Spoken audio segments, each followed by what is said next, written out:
திரிபுர சுந்தரி என்ற பெயருக்கு மூவுலகிலும் பேரழகி என்று பொருள். இவள் 10 மகாவித்யாக்களில் ஒருத்தியாகவும் ஸ்ரீவித்யாவின் முழுமையான வடிவமாகவும் கருதப்படுகிறாள்.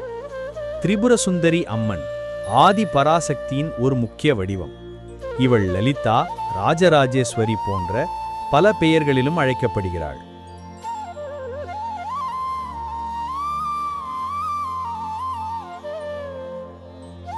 சிவனால் எரிக்கப்பட்ட காமனின் சாம்பலிலிருந்து தோன்றிய பண்டன் எனும் அரக்கன் சோனிதபுரத்தை தலைநகராக கொண்டு பூவுலகை ஆண்டதுடன் தேவர்களையும் துன்புறுத்தி வந்தான். தேவர்களின் கோரிக்கைக்கிணங்க தேவியும் ஈசனும் மகா காமேஸ்வரனாகவும் திரிபுர சுந்தரியாகவும் தேவர்கள் வளர்த்த சிதக்னி குண்டத்தில் தோன்றினர். காமனின் ஆயுதங்களான கரும்பு வில்லும் மலர்பானமும் தாங்கி தேவி தனது சேனை புடைசூழ பண்டனையும் அவனது படையையும் கொன்றொழித்தாள். பண்டாசுரன் எனும் அரக்கனுடன் தொடர்புட்டுள்ளது. இந்த பண்டாசுரன் காமதேவன் என்பவரின் சாம்பலிலிருந்து தோன்றினார். காமதேவன் சிவனின் தியானத்தை தொந்தரவு செய்ததால் சிவன் தனது 3ஆம் கண் மூலம் அவனை எரித்து சாம்பலாக்கினார். ரதி, காமதேவனின் மனைவி, தனது கணவரை மீட்டெடுப்பதற்காக கடுமையாக தவம் செய்தார். அதனால் சிவன் அந்த சாம்பலையே நோக்கி பார்த்தபோது பண்டாசுரன் தோன்றினார். பண்டாசுரன் சிவனை மகிழ்விக்க கடுமையாக தவம் செய்ததால் சிவனால் பல ஆசிர்வாதங்களை பெற்றார். அவை மூலம் யாரும் அவனை எதிர்த்தால் அவர்கள் சக்தியின் பாதி மற்றும் ஆண்மையின் பாதி இழக்கும் விதமாக ஆசிர்வாதம் கிடைத்தது. மேலும் சூன்யக்கா என்னும் அரக நகரத்தின் மீது 60,000 ஆண்டுகள் பிரபு நிலை வைத்திருப்பதாகவும் வாக்குறுதி கிடைத்தது. அவனது வலிமையை பார்த்து எந்த தேவரும் மனிதனும் அரக்கனும் அவனை எதிர்க்க துணியவில்லை. பண்டாசுரன் விசுக்ரன் மற்றும் விசங்கன் என்ற சகோதரர்களையும் தூமினி என்ற சகோதரியையும் உருவாக்கினார்.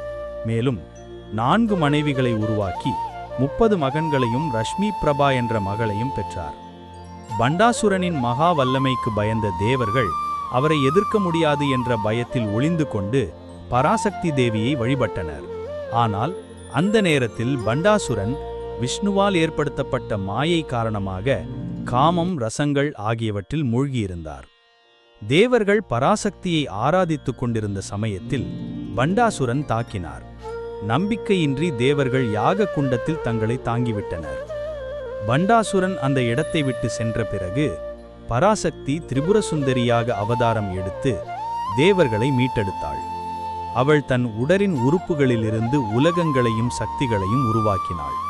பூமி பாதங்களிலிருந்து, இருள் கூந்தலிலிருந்து, பாலா திரிபுர சுந்தரி இதயத்திலிருந்து, காயத்ரி குண்டலினியிலிருந்து, வராகி அவளது அகந்தையிலிருந்து, மாதங்கி ஷியாமலா அவளது புத்தியிலிருந்து, சம்பத்காரி அங்குசத்திலிருந்து, அஸ்வாரூடா பாசத்திலிருந்து, நகுலேஸ்வரி ஜுவாலமாலினி போன்ற பல சக்திகள் பிறந்தன. சக்தி என்பது சிவனுடன் சேர்ந்திருப்பதால் சிவன் காமேஸ்வரராக அவதாரம் எடுத்தார். திரிபுர சுந்தரி தேவிக்கு சரியான துணையாக அழகிய ஆடைகள், ஆபரணங்கள் அணிந்து அழகிய வடிவத்தில் வந்தார். பின்னர் திரிபுர சுந்தரி பண்டாசுரனை எதிர்த்து யுத்தத்திற்கு சென்றார். சம்பத்காரி யானையிலிருந்து படைகளை வழிநடத்தினார். அஸ்வாரூடா குதிரையில் இருந்தார். தாயார் ஸ்ரீ சக்கரத்தில் அனைத்து ஆயுதங்களோடும் புறப்பட்டார். வராகி கிரி சக்கரத்தில் இருந்தார். மாதங்கி கேய சக்கரத்தில் பிரதம மந்திரியாக இருந்தார். இந்த யுத்தத்தில் பாலா திரிபுர சுந்தரி பண்டாசுரனின் 30 மகன்களையும் அழித்தாள். மாதங்கி விசங்கனை சாவுக்குள்ளாக்கினாள். வராகி விசுக்ரனை அழித்தாள். விசுக்ரன் இறக்கும் முன் ஜெயவிக்ன யந்திரம் வைத்து அனைவரையும் உரைப்படுத்தினார். ஆனால் லலிதா, பாலா, காமேஸ்வரர், மாதங்கி, வராகி ஆகியோர் மட்டும் இயங்க முடிந்தது. அவ்வப்போது லலிதா மற்றும் காமேஸ்வரர் இணைந்து மகா கணபதியை உருவாக்கி அந்த எந்திரத்தை அழித்தனர். இதனால் மற்ற சக்திகளும் மீண்டும் இயங்கத் தொடங்கினர். பின்னர் தாயார் மகா சுப்பிரமணியர், அதாவது முருகனின் உயர்தர வடிவம், அவரை உருவாக்கினாள்.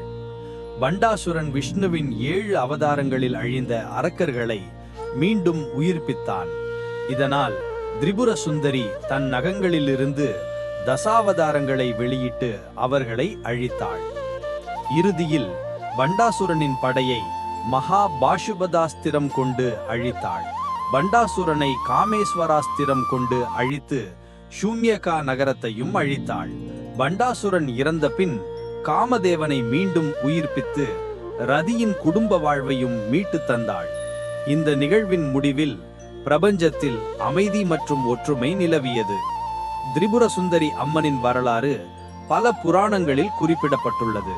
குறிப்பாக லலிதா சகஸ்ரநாமம் மற்றும் பிரம்மாண்ட புராணத்தில் உள்ள லலிதா மகாத்மியம் இவளின் பெருமைகளை பேசுகின்றன. இவள் பண்டாசுரனை வதம் செய்து தேவர்களை காத்ததாக புராணங்கள் கூறுகின்றன. ஷோடாஷி அல்லது பாலா என்றும் இவள் அழைக்கப்படுகிறாள்.